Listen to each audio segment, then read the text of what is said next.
criminal de guerra en Connecticut, según confirma su firma consultora. Estamos presentando algunos de los tweets que de forma magistral planteaba el queridísimo Abraham Mendieta en sus redes sociales. Por ejemplo, Abraham ponía entre sus páginas una captura de el Punch News de la BBC, que por cierto ha sido muy cuestionable por ahí, ¿no?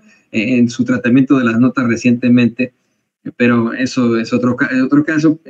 Decía en un tuit más abajo, la redacción de este titular es casi inmejorable. Muere Henry Kissinger, el controvertido Nobel de la Paz, que apoyó la guerra sucia, que dejó a miles de muertos en América Latina. Más adelante pondría el querido Abraham Mendieta, muere Henry Kissinger, instigador de los golpes de Estado en Chile, Argentina, Uruguay y Paraguay. Bueno, yo le voy a agregar también en actos de genocidio, de exterminio, de intervenciones en Vietnam, en Camboya, en Bangladesh, en Chipre, en Laos, en Timor Oriental, ¿no? Por ejemplo, dice, padre de la Operación Cóndor, donde fueron asesinados y desaparecidos 100,000 militantes de las izquierdas sudamericanas. No hay honor, no hay gloria, no hay siquiera un adiós y no puedo estar más que de acuerdo absolutamente con Abraham. En otro tuit dice, el aporte de Henry Kissinger a la paz y por lo que recibió el premio Nobel fue el Plan Cóndor, se refiere a la Operación Cóndor. Este consistió básicamente en arrojar vivos al mar desde helicópteros a miles de jóvenes que se oponían a los crueles dictadores Pinochet en Chile y Videla en Argentina, que él mismo impulsó, ¿no? Y mire, estaba yo pues revisando las notas en los medios de comunicación corporativos desde muy temprano con usted, revisábamos las primeras planas, nos encontrábamos cómo es que algunos diarios le lavan incluso la cara a este cuate que en todo caso pues tendría que ser considerado un criminal de guerra. Le mostrábamos cómo, por ejemplo, en el Universal, simple y sencillamente lo ponen como exsecretario de Estado de la Unión Americana, Nobel de la Paz, ¿no? Y quien diseñó la política de la Guerra Fría. En Excelsior, un poco más pues sensatos, aseguran que murió el estratega de la intervención, claro, ¿no? Es un criminal de guerra, pero vaya que fue un estratega de la intervención. En Milenio les valió, La Jornada no lo llevó, el Financiero pues, le pone muere Kissinger, ¿no? Participó en varias de las decisiones más controvertidas de Estados Unidos, ¿no? El Economista lo llevó, pero el que más llamaba la atención fue el Heraldo de México, que lo lleva en su primera plana con fotos ahí con Mao Zedong, con Richard Nixon, me parece, es el presidente actual de los Estados Unidos, Joe Biden, y abajo incluso con Vladimir Putin. Y le pone, muere el gurú de la diplomacia estadounidense. Algo que me pareció infame, indignante, que así lo planteen en el Heraldo de México. Se lo digo porque estuve leyendo, insisto, varias notas en los medios internacionales y me gustó muchísimo un artículo que leí de la revista Rolling Stone. Mire, Kissinger pasó a la infamia, entre muchas otras cosas, pues por sus serie de intervenciones, golpes de Estado y demás crímenes de lesa humanidad en Bangladesh, le digo, Camboya, Chile, Chipre, Laos, Timor Oriental y Vietnam. Pero, entre muchas otras cosas sangrientas, situaciones sangrientas, por encabezar, como bien dice Abraham Mendieta, la Operación Cóndor en América Latina, y le digo, de destacar es esta nota que a lo mejor le voy a poder poner por ahí el queridísimo David el Grande, porque se la mandé hace ratito ahí al Chícharo, se las mandé, eso chequelo, les dije, lean esta nota porque está muy buena, y le dije a don David, vamos a comentar esta nota más adelante. Es una nota que publica hoy Spencer Ackerman, no confundir con el compañero John Ackerman, no, Spencer Ackerman, en esta muy popular revista Rolling Stone, en la que pues describe a Kissinger como un criminal de guerra, se lo voy a citar, así lo describe, un criminal de guerra amado por la clase dominante de los Estados Unidos, y un artículo en el que exhibe la, insisto, cito, infamia del arquitecto de la política exterior de Nixon, se sienta eternamente junto a los peores asesinos en masa de la historia. Hombre, durísimo, durísimo lo que pone Ackerman. Cita a un historiador de la Universidad de Yale al que entrevistó, de nombre Greg Grandin, en su libro La sombra de Kissinger, que el periodo de 8 años que tuvo como secretario de Estado y consejero de Seguridad Nacional para Richard Nixon y para Gerald Ford significó, escuche esto, el homicidio de entre 3 y 4 millones de personas por comisión, por ejemplo, en Chile y en Camboya, y por omisión en las masacres de Timor Oriental y en Bangladesh. Mire, en derecho penal, los homicidios pueden ser dolosos o culposos. Y los homicidios dolosos pueden ser por omisión o por comisión o por omisión, ¿no? Eso, mire, no quiero ser aquí la cátedra de derecho, pero nada más se lo quiero plantear así, ¿no? ¿Puede haber un homicidio doloso por omisión? Sí, claro que sí. Por quedarse de brazos cruzados ante una circunstancia, claro que sí. Y aquí plantean en la revista Rolling Stone, junto con pues catedrático de la Universidad de Yale, que estas personas, imagínese usted, habrían muerto entre 3 y 4 millones de personas en ese periodo en el que Henry Kissinger fue secretario de Estado de Nixon y de Ford, por comisión, por ejemplo, en Chile y Camboya, y por omisión en las masacres de Timor Oriental y en Bangladesh. Lo que es más duro, Spencer Ackerman plantea en su artículo que toda la gente que murió en Vietnam, Laos y Camboya entre 1968 y la llamada caída de Saigón en 1975 fue por culpa de Henry Kissinger. Así lo plantea, lo voy a citar, dice: materialmente saboteó la única oportunidad para darle fin a la guerra en 1968 como una apuesta cubierta para asegurar que lograría poder en las administraciones de Nixon o de Humphrey. Se refiere a Hubert Humphrey, quien fuera el rival de Richard Nixon en la elección de ese año, de 1968, a la presidencia de los Estados Unidos. Así que mire, es que esto está muy, muy duro, ¿no? El vato lo que quería era ganar el favor de cualquiera que ganara los comicios, y pues poco le importó la muerte de tantas personas. Pero tal vez lo que más nos duela a nosotros, los habitantes de la patria grande, fue precisamente la Operación Cóndor.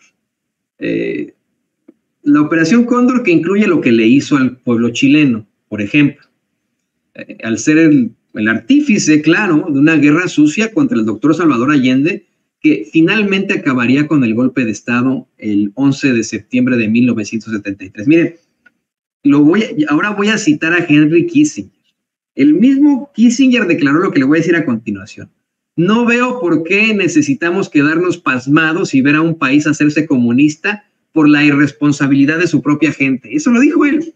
Y es que el muy cabrón no solo encabezó los esfuerzos de la CIA y la derecha chilena para evitar que el doctor Allende fuera elegido como presidente en un principio, sino que además, y como le han hecho a López Obrador, ya en la administración del luchador social, ya en la administración del doctor Allende, establece una campaña de golpe blando para, insistimos, culminar con ese maldito golpe de Estado que pondría en el poder al carnicero Augusto Pinochet y que llevaría a la muerte de más de 3.200 chilenos, que es lo que se calcula. Pero bien, según los crímenes de lesa humanidad cometidos durante la dictadura chilena, según las agresiones a los derechos fundamentales de las personas durante la dictadura chilena, habría más de 40,000 víctimas, no solamente entre muertos, sino los desaparecidos, los exiliados, los encarcelados, 40,000 víctimas en lo general.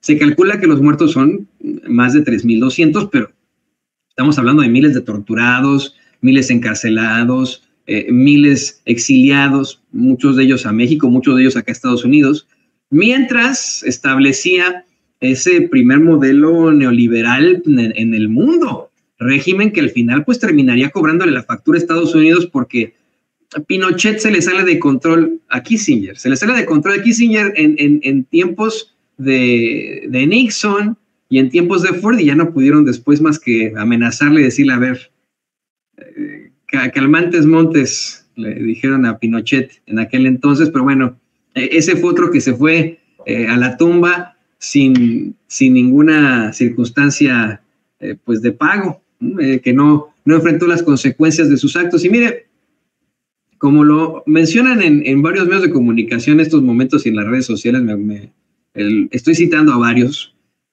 Kissinger se convierte en la excepción al viejo adagio de que no hay mal que dure 100 años. Pues este criminal de guerra muere ayer a los 100 años de edad. Claro que hubo un mal que duró 100 años y todavía con mucha influencia sobre varios líderes mundiales, como se ha planteado una y otra vez. Y mire, hoy en el periódico El Universal, precisamente, al hablar de un perfil de Henry Kissinger, traen una nota en la que muestran la cercanía que tuvo con uno de los también peores criminales de lesa humanidad de los mexicanos, que es Luis Echeverría, y que coincidentemente también murió rondando los 100 años de edad. Eran muy amigos los dos, fíjese.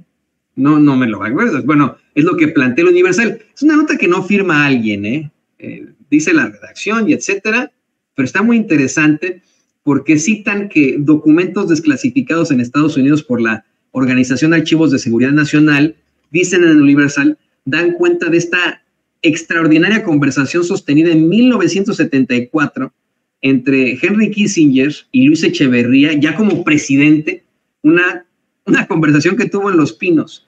Y dice el Universal que, de acuerdo con lo transcrito, Echeverría pues ya había mostrado pues estas ambiciones de liderazgo global, como muchos en esta megalomanía, cuando se reunió 2 años antes con Nixon, pero que en las conversaciones que tuvo con Kissinger habría elogiado el sistema del Partido Único Mexicano, del PRI. Decía, se debe capturar tanto terreno de la oposición como sea posible, y refirió que Nixon aplicó la misma política por el rechazo a la guerra de Vietnam en Estados Unidos. Y luego, mire,